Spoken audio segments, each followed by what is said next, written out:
Welcome, I'm your host, Malcolm Gallagher. From our BizVision studios in the UK, you're watching the BV-TV BizWyze Channel. Now, our new BV-TV BizWyze Channel, with its sister, that BizWyze podcast, has been created to bring you a more lively, informative, and incisive view on business today and tomorrow. So to do that, well, quite bluntly, only inviting lively, entrepreneurial, and may I say, even disruptive guests for it.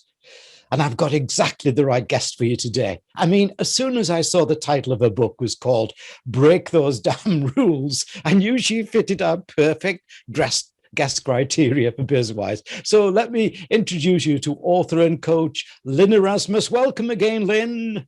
Hi, Malcolm. So nice to be back. Thank you. Yeah, I mean, you're coming south of the border into England. You're in Edinburgh, aren't you? Ooh. Yes. Is it allowed, all this social, social meet? Not yet, but Not yet. Today is the 15th. Yes, so apparently 2 households may meet outside. Oh, right. Raining outside, so no one's going to be doing that right now. I'm as confused as ever with all these things, Lynn. But more importantly, lovely to see you again, and especially to welcome you on our new enterprising BizWyze channel. Now, in this BizWyze show, I'll be talking to Lynn in my traditional 3 parts. First, I'll ask her about her book and what's her thinking behind breaking those damned rules. What rules? In part 2, I want to chat to her about the need for all of us to have a red line that we shouldn't cross. In part 3, I'm asking her to give us her suggestions of 3 new rules to live by to be an entrepreneurial success. Now, that all sounds nice and BizWyze lively, doesn't it, Lynn? Yes, I love it. Yeah, great. Well, Lynn, let's start our talk in part 1. What's break those damned rules all about? What are the rules and why do we need to break them? And by breaking them, where will it take us? Oh, I love that. So Break Those Damn Rules is an intimate journey of self-discovery, my life lessons learned, and how I overcame challenges. Through all that I've been through, I've always been a bit different. So I've never fitted quite the perfect little box. Right. But I think as an entrepreneur, you need that. You shouldn't fit the mold. You should be a little bit crazy. Yeah. The misfit. And that's why I'm so passionate about the people that just don't fit in. Because those are the ones that should be starting a business and, use their creativity for the positivity and the freedom. I think entrepreneurship gives you the freedom to be that creative, be that disruptor. So the rules that I was breaking, and I need to stress this because everyone's like, oh, but you can't break the laws and you're going to get in trouble. I'm like, that's not the rules. That's laws. That's 2 different things. Don't go and break laws. Okay. Please. Don't be silly. Okay. Break the rules. And the rule that I mean is the one that you and society have placed upon you to keep you small. So we've been having self-limiting beliefs all throughout our lives about what our parents told us from a young age, what our teachers have been telling us, what our friends have been telling us, what our priests have been telling us, what the politicians have been telling us. Everyone's been telling us different stories that doesn't fit in with who we are and what we are meant to be. We are such powerful co-creators. We are the master of our ships. We are the captain. We are, co-creating our lives. And it's a powerful discovery once you realize that little voice inside of you that always been saying, oh, but you're not really worth it. You should just be grateful for what you have. Don't disrupt. Don't ask questions. Just go with the flow. Don't stand out. And I'm here to tell you that is so not true. That is a big lie that you've been telling yourself, because you are worthy and you are allowed to have all the abundance and health and wealth and prosperity and opportunities in the world. You are allowed to. You are meant to thrive. You're not just meant to survive here on earth. It's our playground, So how are we playing our game of life? Are you then saying that society in general wants to keep you contained, because that's the easy way to manage you? Yes. And if you are too entrepreneurial and too much there, you're a problem. You're a problem. Yes, and also it's the embarrassment. You know, your friends and your parents would say, "Don't shout, don't make a big noise in the shop," because people don't like their eyes on people. People frown. They frown upon those that's a little bit different, that's too loud, that's too different. They don't like it because it makes them feel uncomfortable. And I believe that it's only through discomfort that you can grow. And you got to have the courage and the bravery inside of you to say, you know what, I am different. I am not like you. I am unique. I've got something special inside of me that is not the same as you, but you've got something special inside of you as well that is unique, that is different from everyone else. And different is good. You know, we all want to try and fit into this perfect little box, to not keep someone's eye on us, to not have someone frown upon us, because we are so scared. You know, that's human nature, to be disowned from society, where if we stand out so much that our friends and our family will disown us and say, "Oh no, she's the black sheep of the family, she's too much. Oh no, she's, you know, that one." And we need to learn to embrace that. You know, the whole thing about diversity and inclusivity. And it's diversity and inclusivity for everyone. You know, not just on the basis of your sex or your color or your status or your beliefs. It should be everything. You know, just love. You know, live and love. But Lynn, I understand exactly, because I come from that background where my father was in the post office, and his father was in the post office beforehand, and before that, and I was encouraged to go in the post because it's a safe job, lad. You know, it actually isn't. You know, but never mind. And I broke the mold and broke free. You know, and it was really, really hard for them to understand. And I didn't get that much, shall we say, encouragement. Now, you know, I'm trying to not to be that same way with our children and our grandchildren, you know, set the butterfly free. But there's got to be something that gives you the courage to break the mold, isn't there? Yes, I think it's coming from self-acceptance, getting to know yourself and accepting yourself and loving yourself regardless of all your faults.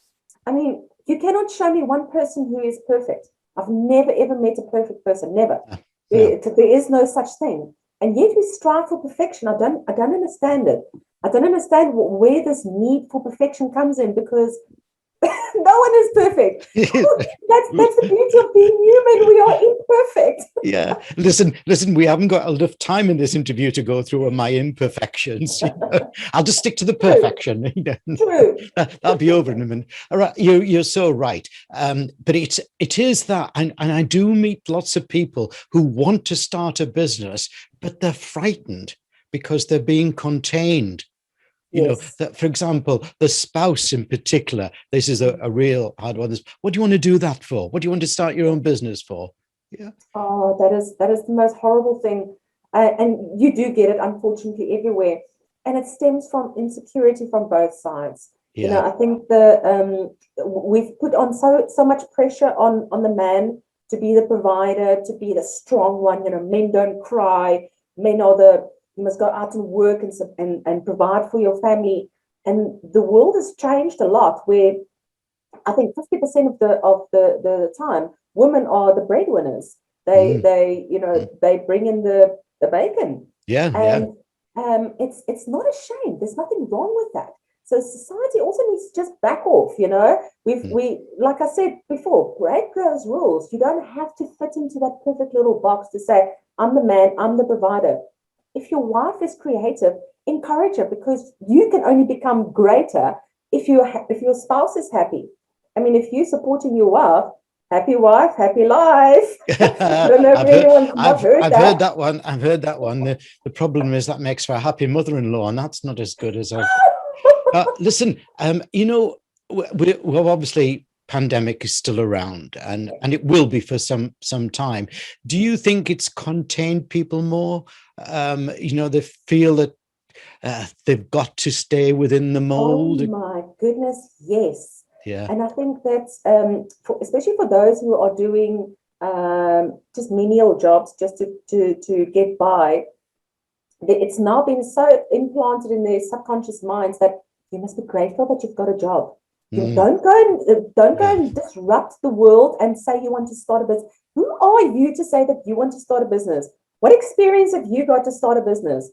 And that is the craziest thing, because anyone can start a business. And I'm so for entrepreneurship. I'm actually doing a little course for kids just to break also through their minds, to show them that there is a different option. Yeah. Because I think if you must have noticed as well, with the pandemic, a lot of businesses have closed down. So the jobs is not going to be as abundant as they used to. And we need to create this spirit of entrepreneurship, of breaking the mold and putting yourself out there and to try. Because so what if people laugh? So what? What's the worst that can happen? They can laugh.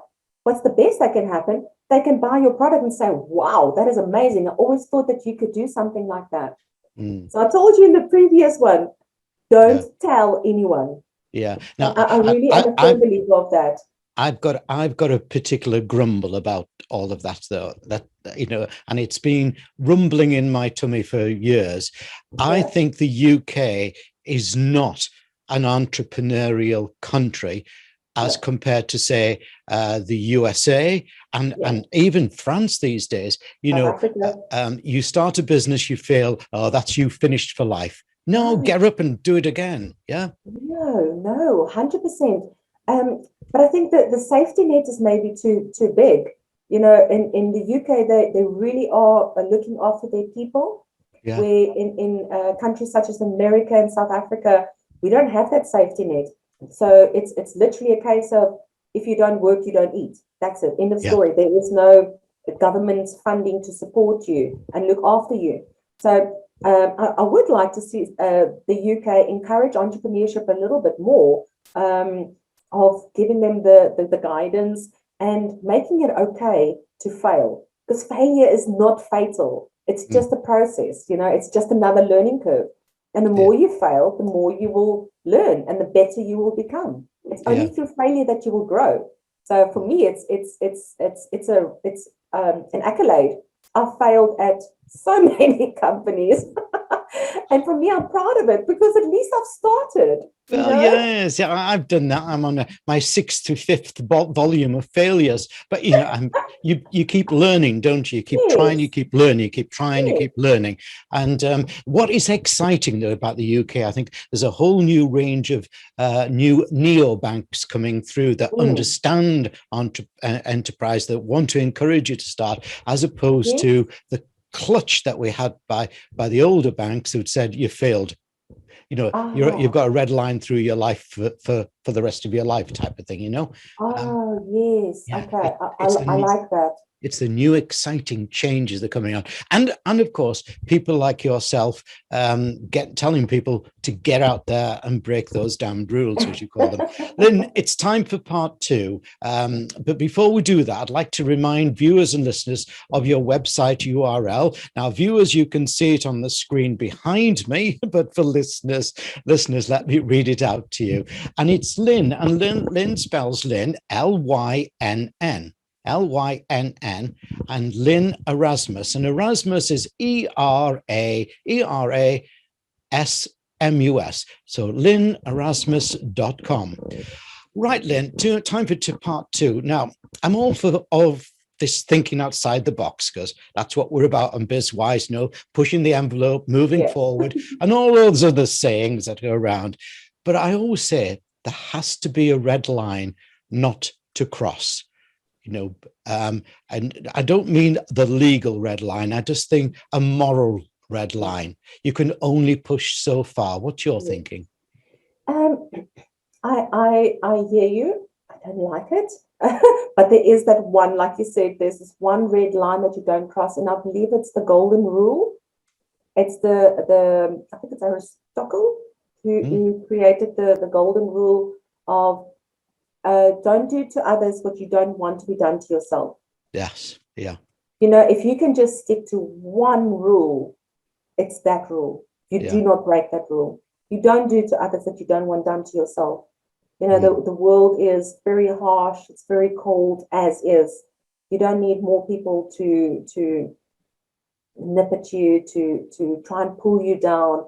And I see that often. And I think it's quite rife among women where they're jealous of others' success and they want to try and pull you down, where instead they should help you up. Because the more successful you are, the more successful your society is. You know, it's a global pandemic of women not being equal to the pay of men and the opportunities. And then it's such I understand, you know, the reasoning in their minds. It's, but if I get to the top and you want to get to the top and you're going to push me down, it's not. And I think that's something we need to change in our mindsets, that we are not here to compete with each other. We are here to work together with each other. It's only through this collaboration that we can grow stronger together. And that's what people don't get. They think they're an island. It's just mine. It's just mine. No one must share this pot of gold with me. But if you've got 100 women around you all sharing their pot of gold, that pot of gold is going to get pretty big very soon. Yeah. Yeah. So I also think that. Biggest rule. Yeah, I'm going to say, I also think you shouldn't set the red line yourself, but you should allow your team to help set the red line, because they're the ones that don't want to cross that red line. I know you need a red line because we've got to compete in this world, and you know, don't think life is easy. You have to compete, but you have to draw a red line. And perhaps I'm suggesting to you that your team helps you draw that red line, because together you won't cross it. What do you think? Yes, it's team spirit. I used to do marketing makeovers and coaching for the business training members. And the first thing I would ask them is, what is their team like? And I said, oh, they're miserable, and the sales is down. I was like, that comes from you. Sorry to say this, you know.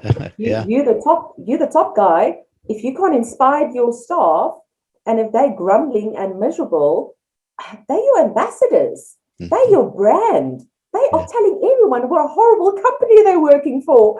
Why would you do that? I never understood people who treat their staff poorly. I'm like, don't do it. Don't be that Grinch who like just pay minimum, just enough for them to get by. And like just keep them small enough because you're so scared they're going to grow bigger and leave the company. What an accolade to you. If you've grown them up into training into such a position that they are so big, too big for your company.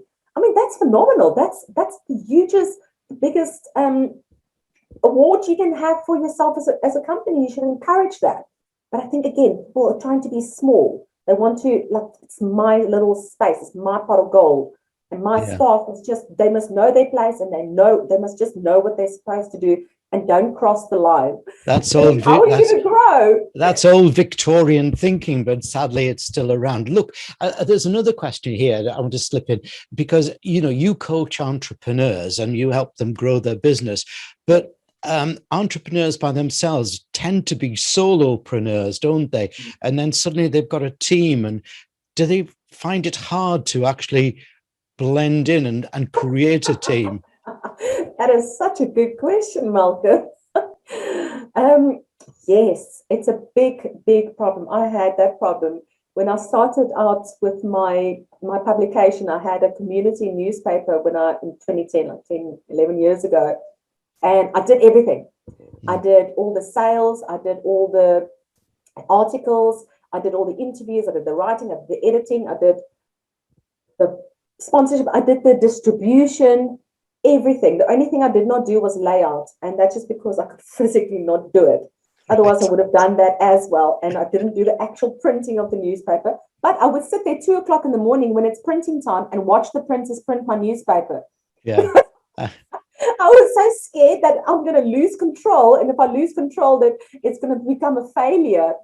And over the years, I had to learn to just breathe and let go of control and not be so working in my business. I had to take a step back and start working on my business and allow the people that I brought in to help me with my business to do their job. Right. And to not oversee them all the time. So yeah, you are 100% correct. As a startup entrepreneur, you do struggle to let go of that control and to let your staff do what they are meant to do. Yeah, and as they say, you've got to let go to grow, haven't you? Yes. Yeah. Now, Lynn, let's move to part 3. Can you give us 3 new rules to take away and live by as an entrepreneur on the road to success? And the next thing is, why have you selected those 3? Okay. I'm actually going to go very simple because I was going to go very complicated. And then I thought, you know what, if nothing else works, just have these basic ones. So the first one is, don't be afraid to ask. Ask for help when you need it. We are so proud and so stubborn that we don't want to ask for help. We're scared that people are going to think that we are incompetent and that we can't do the job, which is not the truth. We are just human. We can only do so much. So just chill, take a step back, and become brave enough to ask for help, because you can only grow if you ask for people to support you and help you, and ask for that connection, ask for that referral, ask for your spouse to step in and help with the children if you're busy. And the second one is it's not a what to do. It's a life lesson that is become a rule. Failure is not fatal. You just got to start. You have to start somewhere. Yeah. Well, it's true, isn't it? Get started. People that, but just start. Don't be so scared to just start. If you fail, so what? You're gonna just pick yourself up and start again. You know, feel a little bit sorry for yourself. That's fine, and then move on. Yeah. And then last one is have fun. Yeah. Well, I quite agree on that one. It's Friday after all. Lynn, it's Friday. Yes. And I mean, your business is something you're gonna live, breathe, eat it for the rest of your life, hopefully. So you might as well have fun. If you're not having fun in your business, then you're in the wrong industry. Get out and do something else that is fun, so you don't ever have to work a day in your life. I love those 3 rules. They're great. Lynn, let me just remind people again before we before you have to leave and we close the border between England and Scotland again. Let me just remind me of your URL, and it is all the W's, everybody, and viewers, you can see it, but again, for listeners, let me read it out. Lynn, spelled Lynn Erasmus, ERASMUS, LynnErasmus.com. I started this BizWyze show by telling you about how we select our VIP guests for this new lively channel. I bet you agree that I was right with inviting Lynn one time. Thanks, Lynn, for a great interview. Oh, thank you, Malcolm. I really, really appreciate it. And you are just so amazing. I love your work. Thank you for all the wonderful work you do.